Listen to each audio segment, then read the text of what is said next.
PewDiePie saw Ryan's future and called it years ago. That young, innocent smile we all saw on Ryan's face would soon disappear. What started as a happy child reviewing the toys his parents bought him turned into something darker, something he has to keep under wraps. Here's how PewDiePie predicted the fall of Ryan's world. Many of you probably know who Ryan is. For those who don't, he is the youngest YouTube millionaire, making over $22 million in 2018 and $26 million in 2019. It all started with his first video in March 2015. His mom got him a toy and recorded his reaction to it. From there on, they started making more and more videos, eventually turning it into a $100 million business with over 50 billion views across all channels and almost 40 million subscribers. Ryan is the crowned king of YouTube Kids. This all looks fine on the surface. A kid amassing generational wealth, giving his parents a good life. However, this fortune came at the expense of Ryan's childhood. Ryan is in his teens now, yet he is forced to record videos for his channel, acting like a 7-year-old child to keep up the image for his young audience. 89,998, 999,999, 1 million. Morning workout complete. I'm ready for superhero school. I don't think that Ryan's parents have realized it yet. Ryan is not a child anymore. He is soon going to turn 13. He is getting too old for this content. In an interview a while back, Ryan's parents said they make sure to put the kids first. We try not to capture any moment that Ryan's in distress, any moment that we feel like he will not be proud of when he grows up. He's still a kid, so there's some point that we have, we lecture him for certain things. We don't want to showcase that. We always trying to figure out what we did right to get here. But I think the important thing is just make sure put the kids first. This implies that everything Ryan is doing is his own choice. And if at any point Ryan says he doesn't want to do this anymore, they will respect his decision and stop. However, this doesn't seem to be the case anymore. This all brings us back to something PewDiePie said years ago. He had concerns about Ryan's world from the beginning. I'm sure he loves it. I'm sure I would love, when I was a kid, to open a bunch of toys. But at the same time, it's like, it's something off about it. It's kind of like seeing child stars on television, because like their parents are literally forcing them to do it. And it's just something sad about it. And I can't help but getting the same vibe. Obviously I don't know what goes on, but I watch it and I'm like, ugh. Even back then, PewDiePie questioned whether Ryan was really happy or if he was being forced to continue making videos because of the money it brought in for his family. Back when the channel started, Ryan seemed to be a happy, jolly little child who was excited to play with his toys and spend time with his parents. However, it's evident that he no longer enjoys that stuff. I mean, a 13-year-old child close to hitting puberty doesn't like to play with toys. Don't forget the bullying he will face from other teenagers around him. You can't tell me that he is genuinely enjoying this anymore. His body language screams of discomfort. His eyes look tired. But rent seems to be running low. One thing I want to mention is that even when he was young, the content still looked very forced. Ryan has been exploited by his parents for their own gain since the beginning of the channel. PewDiePie was right all along. The kids are not the host, okay? Let's watch a video and I'll show you what I mean. Yeah, awesome. What are we gonna get? I don't know. Who will you hatch? See, she doesn't even let him finish. He was clearly about to say something there. Here's how it looks like when it's open.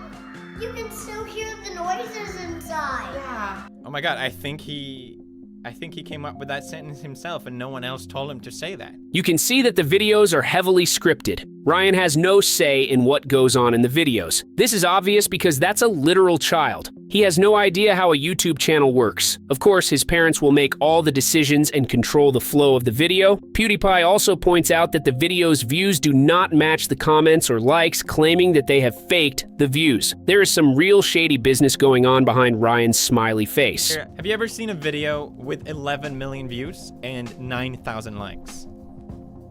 Please direct me to that video because it doesn't exist. These are not real people. These are not real views. There's only 1,000 comments. Take a video where I had 11 million views. How's it going, Brad? My name's Brad. Today, It got 22,000 comments. 22,000?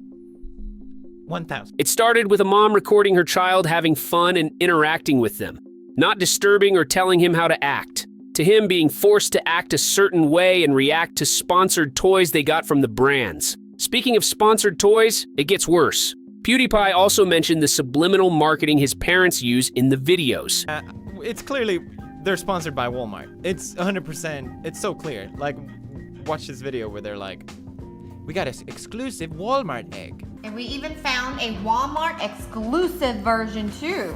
Ooh, why would any kid give a shit about that? Explain that to me, okay? Why would any kid give a shit about Walmart edition? It doesn't make any sense.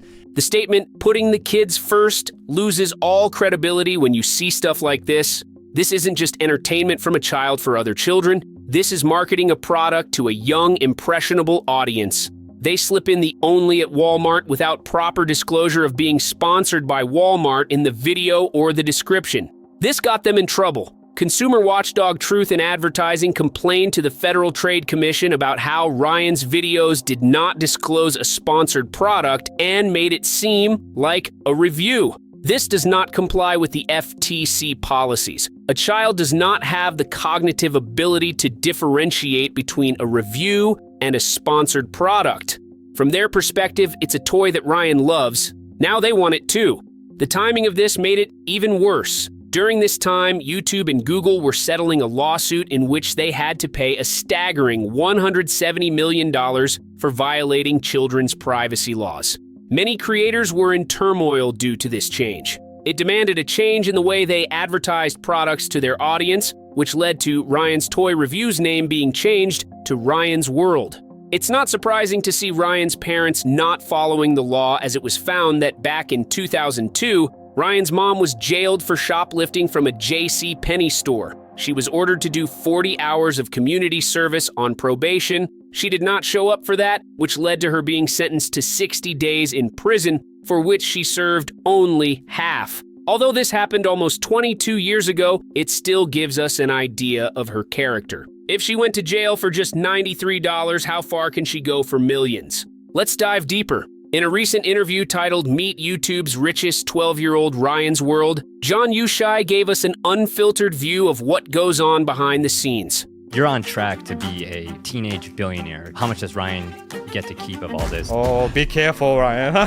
People recognize me and be like, "Hey, you're Ryan." I just realized that we're famous. What's been the biggest sponsorship that you've said no to? Millions of dollars. We lost revenue of 70%. I just pushed through. You're the first creator ever to have a Macy's Day Parade balloon and to have a product in Walmart that sold over $1 billion. To just go from just a regular immigrant family and then now full-length feature movie, that's a big step. If like Ryan were to call it quits, what would happen? It's an interview for Ryan, but for the most part, it's his parents doing all the talking. I feel sad for Ryan. He cannot voice his own opinion even in an interview, which is for him. So, YouTube production, we mainly handle it, and we produce over probably 20 videos each week. Each week? Yeah. Wow. Not all of them has Ryan. Yeah. That's what you're wondering. Like 20 videos a week as a 13-year-old. That has to be affecting his social life if he has any. Even if all of the videos do not have him, putting a child through that many videos is way too much. Is recording that many videos a week healthy for a child? Let me know in the comments. Was there a moment that it hit you, or you're still becoming aware of this? Because you're right now 12, 13 years old, if I recall. 12, yeah. Like, was there a moment that you're like, oh, what we're doing as a family is different than other families? Yeah. I realized when people recognize me and they're like, "Hey, you're Ryan." I just realized that we were famous off of it and that it was a thing that people didn't normally do. Do you notice how nervous he looks while answering this question? He keeps looking at his dad and fidgets around, almost as if he is scared that he may say the wrong thing.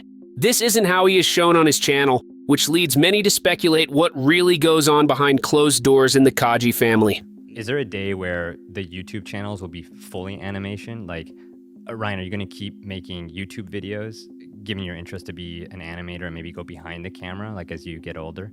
I think I will keep going for a while, yeah. See the eye his dad gave him? It was almost like a warning to him. The way he looked back while nervously answering, "I think I want to keep going for a while," seemed like he was held at gunpoint. one thing we're thinking about is we want to make sure we cater toward the existing fan. 5 to 8 years old already our core demographic.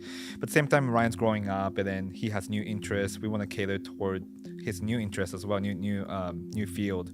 They know he is getting older, yet they force him to act like a little child and look excited for toys. What a sad state of affairs. How long will they keep doing this? How much more money do they need? Isn't millions of dollars enough? They are trying to milk out the last couple of years of Ryan's youth until he finally calls it quits. The rest of the interview went on with Ryan's parents answering all the questions for him and explaining the business side of things. I'll end the video with this bit from the interview. Ryan, I'm curious, do your friends also say they want to become YouTubers? Like, do they want to like do other jobs? Like, what do your friends think and say about what you do on YouTube? They think it's like a really cool job, and some of them like want to try how they could do it, I guess, yeah. Have you ever helped your friends make videos? Not really, but I just give them advice if they ask me. What kind of advice? Just like, do what you want to do, and then like believe in yourself. That's well said. It was sad to hear him say, do what you want to do. He may like doing what he wants to do, but the way he is in this interview, the way his parents are basically pimping him to keep on making content, releasing toys in his name, and even a whole movie about him. It's hard to believe if this is just a kid being ambitious or corporate greed by his parents. Ryan is set to be the first teenage billionaire. But is it Ryan or his parents? This comment says, I wonder if when he gets older, he'll become a lot more unfiltered about how he feels.